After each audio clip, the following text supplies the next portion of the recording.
We are live for the first ever episode of A Roofer's Den. I am so happy to actually be here with a good friend of mine, get a chance to reconnect with Genesis from GMT Tax Services. Going to bring immense value to all of my roofing contractors that are out there today. If you are a roofing contractor, it is coming up on the end of the year right now. You've got commission checks that have been coming in all year long. Now you got to decide, okay, that tax bill is coming due. What are you going to do with that money? How are you going to make sure you're protected, that you keep the most amount of money in your pocket? That's what we're going to dive in today with Genesis. I'm going to allow you, if you don't mind, to introduce yourself to everybody. Tell them a little bit about GMT and how we might be able to learn a little bit more about you first. So I'm Genesis Martinez with Get More Tax Services, GMT Tax, aka. What we offer is tax services for businesses, entrepreneurs. We specialize in investors or, like you said, 1099 employees, specializing on getting them their tax liability down as much as possible. Mm-hmm. And we also offer all types of services, LLC, EIN filing for anybody who's trying to start their corporation. There's more tax benefits, obviously, if you have an LLC. Okay. And we offer all that, too. How do you get involved? Back when I knew you, man, we were going to the gym. We were young. We didn't have the families or anything like that. You've got the kids now. Where did you get involved with GMT? How did you get involved doing it? Honestly, man, as a partner of mine, we invested in real estate deals together, and he had a few friends that were in the tax business. So we were intrigued. You know, we met with a few people who were in the industry, and we decided to launch our own thing. Congrats, man. How long has GMT been around right now? 3 years. 3 years. Yes, sir. Now, I can personally say I've used your services. You do an amazing job with your clients, really diving into the most you can get them. Yes. So I guess that brings me to my first question. Let's talk about that. You've got these roofing contractors, these sales reps out there. Mm-hmm. They're out there selling roofs and they're making commissions. They're 1099 employees. So I got two questions for you. First, what exactly is a 1099 employee? You hear that a lot. And then how can these guys, what mistakes do you see a lot of these 1099 employees making with their money? Well, that's the first thing, right? They're not actually an employee. Their 1099 is they're a subcontractor. They work for themselves. They're basically self-employed. So they're responsible for self-employment tax, and they pay both sides of that, which is roughly 15.5%. They have to pay both sides of that. So that's one issue. So when somebody gets a $10,000 commission check, they're not really getting $10,000. They're supposed to be paying taxes on that $10,000, right? Correct. Okay. And a good tip for me that I give out to self-employed people is save about 30%. Put aside 25 to 30% of whatever that big lump sum is. So if they get $10,000, set aside $3,000. Put it in a savings account. At the end of the day, when you go to your tax preparer, they are going to work on bringing that down. So look at it like a refund for yourself, right? Okay. And also it's accruing interest, so. Huge mistake I see roofing contractors make. I see this from the company level. I see it from the sales rep level. And you've got to see it when people come to you. Mm-hmm. They have not set that money aside all year. Now what they're looking at is they're coming to you wanting you to work miracles. Hey, now give me a refund here. I've made $100K and not paid a bit of a taxes on it. Right. Work me a miracle and find a way to get it down. Right. Is that basically the gist of it? Yes. So here's my deal. All my roofing contractors out there, especially if you're working with my claims here, you're going to get paid for this stuff right away. But with that in mind, make sure you're taking that money and putting some to the side.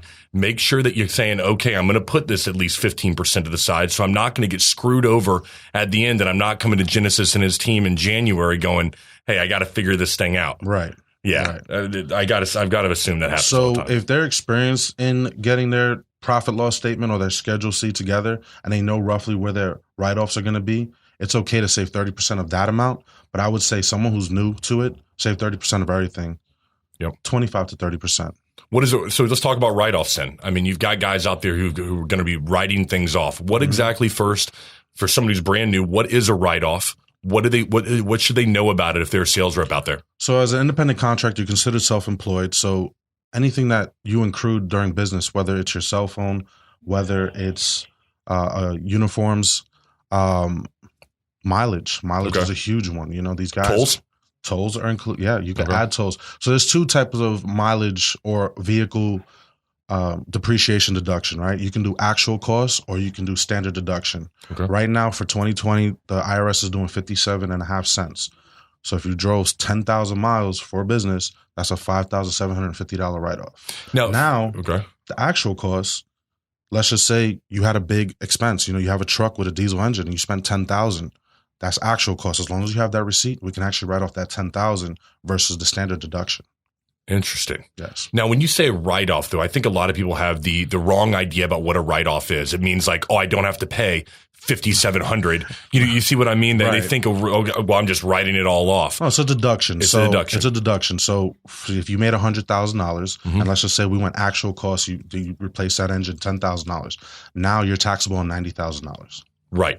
This is big. All my guys out there who are working with their own truck, they're putting gas in their vehicle, they're out there making things happen for themselves. This is a huge thing that they need to keep in mind. You need to keep track of those expenses. Absolutely. You need to find an app. You need to find something like an Expensify to keep track of what your tolls, your gas, your vehicle wear and tear is, so that when they come to you, they've got the best opportunity to make the most money and keep the most in their pocket. Absolutely. There's apps out there that will track your actual driving, Yeah. And it gives you a report at the end of the year, which is all you need for the IRS. So what do you need? So what would you need if they came to you? Would you need them to have the receipts? You need to have that stuff? What do you need? For actual costs, I'll need the receipts. For mileage, you can simply just come in with a handwritten, you wrote it down. I drive, X amount of miles per day. This is how many days a week I drive those miles, and I can write that off. Got it. So let me ask you this then. You've got these guys that are coming in. I'm sure you see 1099 employees all the time. Is there something they usually forget about? Something they thought they had it all figured out when it came to the write-off? One thing that maybe they forget about when they come to you? Not necessarily. I would say more so they just don't know what they can and cannot write off. Okay. And sometimes they have a misconception of certain things. Yep. So this good advice for my sales reps out there right now. You need to go get with a professional like GMT Tax Services. You need to sit down with somebody. If you're making $100K a year and you're not taking the responsibility to sit down with a professional to look at your taxes and the money you could be saving, you're doing yourself, your family a disservice, honestly. Absolutely. You got to sit down and get this stuff right. What about this? What about how this season works? We're coming up on December. Should they be starting to work with someone like you now? Or should they be waiting until they maybe get the information come January, February to begin working with you? What's your best advice? Well, start getting your documents in order now. If you're 1099, you already know kind of what you've been paid, right? You go through your account, see what your deposits have been, so you know where you're at. You got to start working on getting those deductions lined up, receipts, everything. Reach out. We can give you, certain things that you can look out for and certain things you can add up that we can take off of your tax bill. I love that, man. So you got to reach out now. Start. What documents do they need to have? You said that what are they going to receive at the end of the year from the employer? I know it's not. They're 1099 miscellaneous. It's going to be box 7 filled out, which is non-employee compensation. Got it. Yeah. And so let's talk. I mean, I know that we're here to talk about taxes, but I do know that you've got your hand in other things as well. Real estate. I know you do some great things with flipping. I'm going to put your information down below this video so that people can actually link up with you when it comes to the flipping that you do. It's absolutely incredible what you're able to accomplish. Thanks, man. What advice would you give to these guys that are getting, a commission check, let's just say, for that $10,000? They're selling roofs maybe for the first time. Maybe they're making some good money for the first time. Let's just assume they get their taxes taken care of. What advice would you give them, an individual who, is trying to make more, trying to do something with their money? Where's a good place to start with investing, in your opinion? If you're a busy individual, you really don't have a lot of time. I would definitely say, you can put your stuff in the stocks, something that, you could just, in big companies, not no day trading, not options. So you mean all that stuff I see on Instagram where people make like $5,000 in one day? It's Forex, none of that nonsense. No. Okay. Long-term things. Now, I would definitely suggest someone get into real estate, but make sure you find a mentor. There's a lot of bad deals out there. There's a lot of people just looking to find that newbie coming in and make a quick flip on them, and you get screwed on the end. I've seen a lot of people get involved in real estate, and they're with the wrong people. So find a mentor if you're really interested in getting in real estate, or a rental property, a turnkey rental property. Okay. If you can get a loan for that, they take 20% down on investment properties. As long as your credit's there, you could buy a rental property that's cash flowing, make an extra $300 to $500 a month. So let me ask you, if we got somebody who's watching this and they're sitting there on let's say $20,000 right now, and they wanted to get involved with a rental property or something, because that's something they could contact you about and work with them on. Yeah, I have a team of realtors, mortgage guys, lenders that do these specific loans, and they can take the deposit, and I can actually analyze the deal for them and say, hey, look, this is what you're going to be making positive cash flow. Do you like this? And move with it. That's something they don't really need to touch. And I like to get turnkey properties that already have a property manager in place, or we can find one for them. So listen up, everyone. If you are making money out there for the first time in your life and all you're doing is sitting on that money, you're going out there and you're spending it, you're making a huge mistake. You need to get with these kind of professionals like this to manage your money. Have your money actually work for you. Have them actually do some stuff for you that's going to be better than just sitting on your ass or, going out and buying bottles or whatever else is going on. You need to take care of that. So this is a great way to do that. Look at the real estate side. Look at the tax side. These are things. And that brings me another point.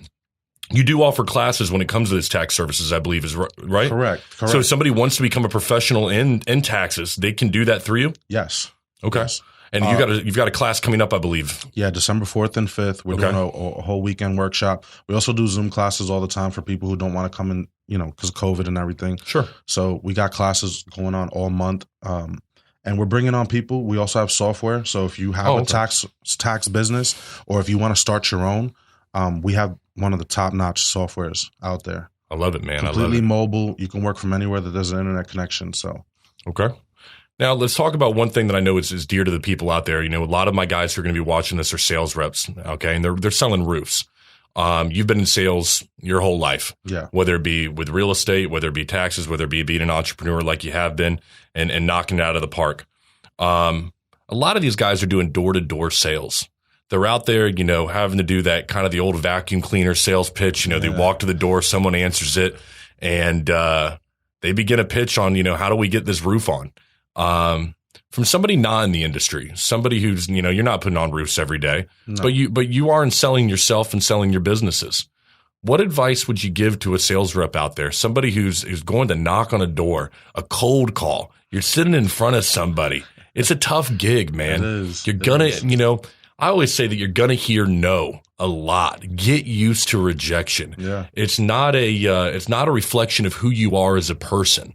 And I think people sometimes take, offense to that. They do. It's kind of like you're saying no to me. You're not saying no to the product. Yeah. Would you agree? Yeah. I saw your last video, man. I loved it. What you said was perfect. Keep going. For those of you who didn't get a chance to see it, I there was a couple weeks ago, I went on 3 sales calls in a row. First guy didn't even show up for the meeting. It was a 10 a.m. meeting.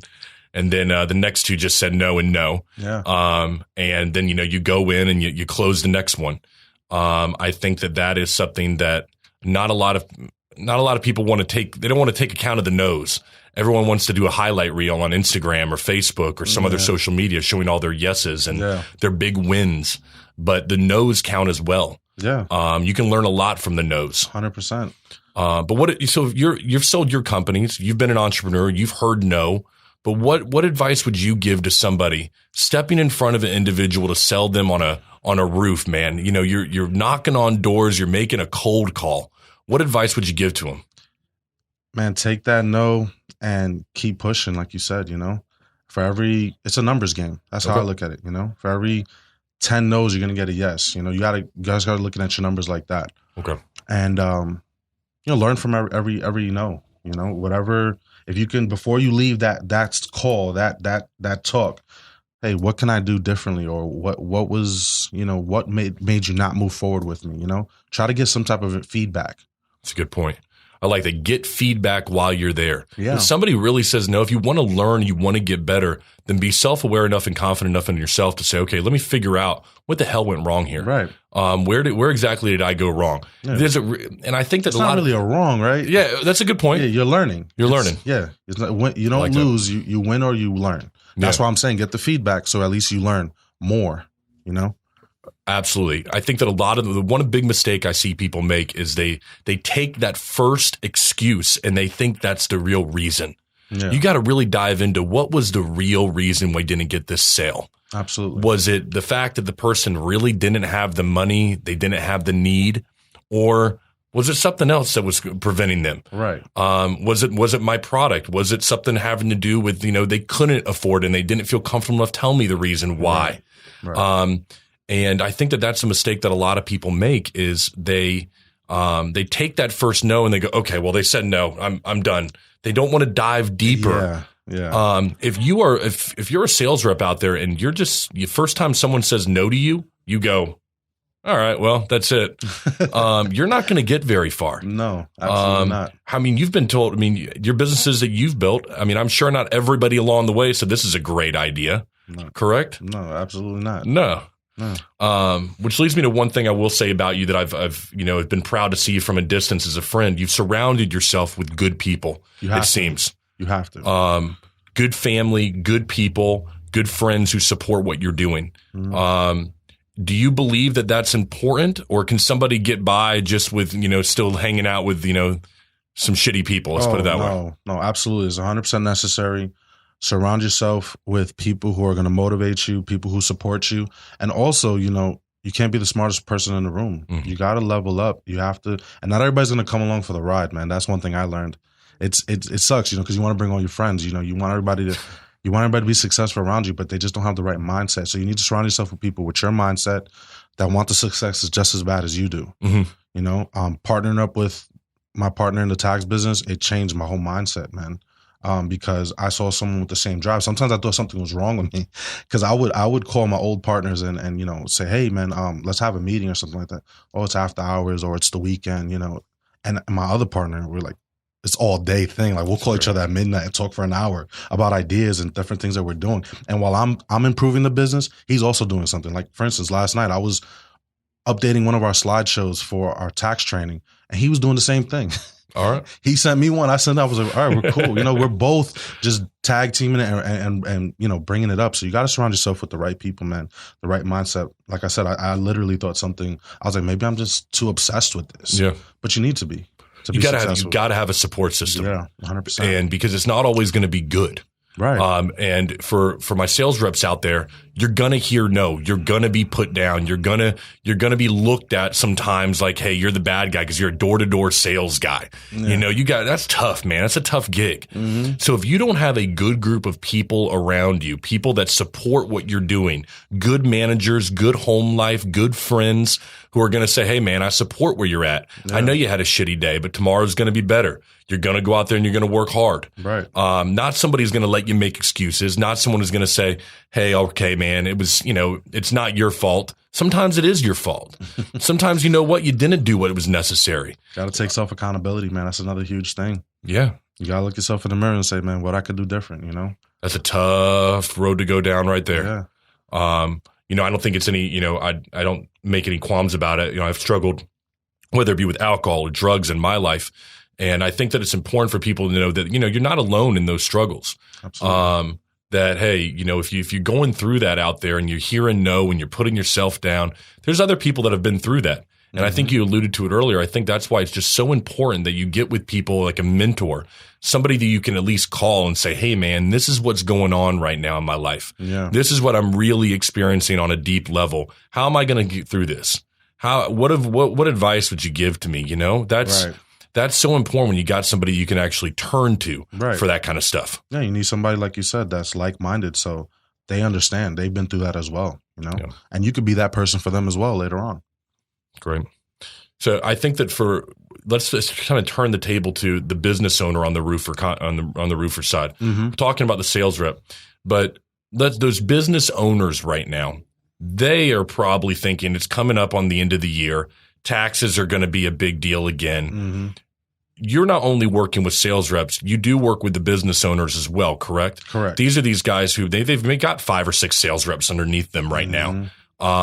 They've put on, maybe $2 million worth of roofs this year. Now they've got to come tax season, and maybe a time that they're dreading a little bit. Should they be dreading it? What should they be getting ready for themselves? Well, first thing is getting those 1099s out, right? That's going to be your biggest if you have the 6 sales reps, they're going to take a big portion of what you paid out. And any employees, some of them have W-2 employees. So make sure you get your W-2s out. That has to be done mandatory by the end of January. Okay. And just getting your write-offs lined up. Just same thing like a 1099. It's self-employed. You own your own business. You're an LLC. You're more established. You have more 1099s, more write-offs to go off of bigger numbers, but it's all the same. It's all the same. Yeah. Contractors, get with Genesis now. Make an appointment now to sit down and talk about what's been going on through the year. Don't wait until January to give me a call and go, hey, Pat, is there somebody that I can work with on this? My business has been crushing it, but now I don't know who I need to be working with for taxes. Don't wait until that time to make that call to me so that I got to call Genesis and go, okay, let's help out my guy. All right. Make the call right now. Get in touch with them via Instagram, Facebook. I'll put all the links below and get your stuff right now. Start getting yourself in order so that when January comes along, you're in a good position. Wouldn't you agree? Absolutely. Yeah. Get everything itemized. Anything, pens, pads, computers, all that, write it down, get your receipts saved. It's just documentation. Yep. Get everything saved up. And then final couple questions for you. You are a pretty good guy in the gym to get to know, not only because you lift a shit ton of weight, and I've seen it myself, but you do, I believe, is it Taekwondo? Is that correct? What do you, Jiu-Jitsu? Yeah. Where are you at in that process right now?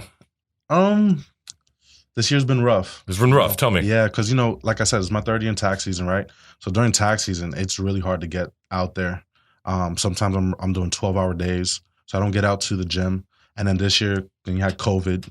I forgot about that. So then for a few months, I started training again this year. Yeah. I trained for like 3 months solid, and then I caught COVID. So now, I was quarantined, and now I got tax season coming around again. So this year's been a complete wash for me. Damn. Yeah, like pretty much the whole year. So what principles would you be taking from the jiu-jitsu because you hear about this a lot. Hell, listen to Joe Rogan talks about it all the time. Oh, man.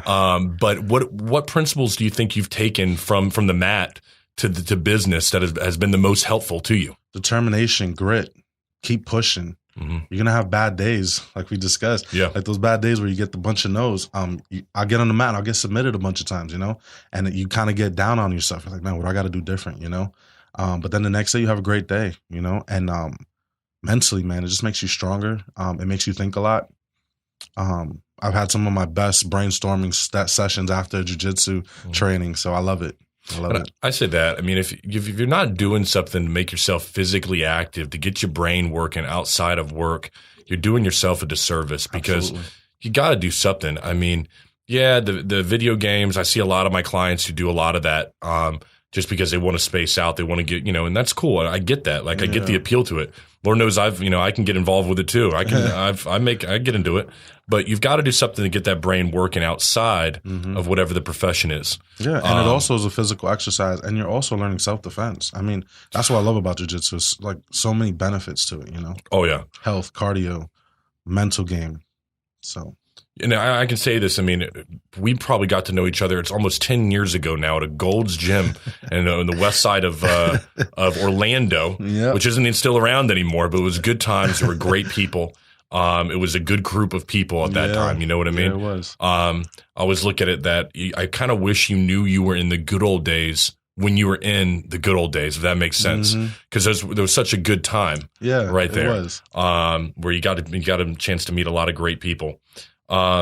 So what else? I guess my final thought for you is this: is that you've built these businesses, you got the GMT, you got everything going right there.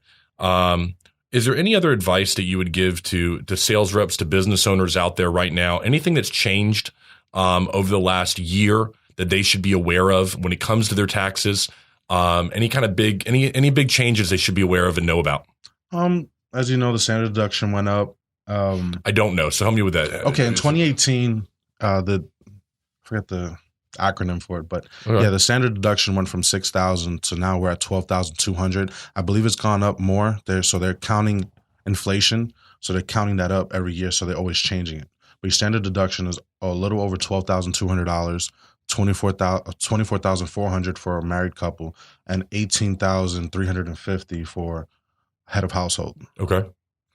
So that's a change right there. What does that mean for the average person out there? Does that mean they're going to get less money, more money? It just depends on the individual. More money. Yeah, your first $12,200 is tax free. It's great, man. Yeah, and one trick I would give to guys who own a company or LLC, I would definitely recommend them open up LLC. Contact me if you need that. EIN, your tax ID number. Don't do this through your social and all that. You know, get yourself a company. LLC, it's $125 in Florida, and it's $138 every year to renew it. It's not a big expense. And you can actually pay your kids. That's a big trick that I've been seeing now.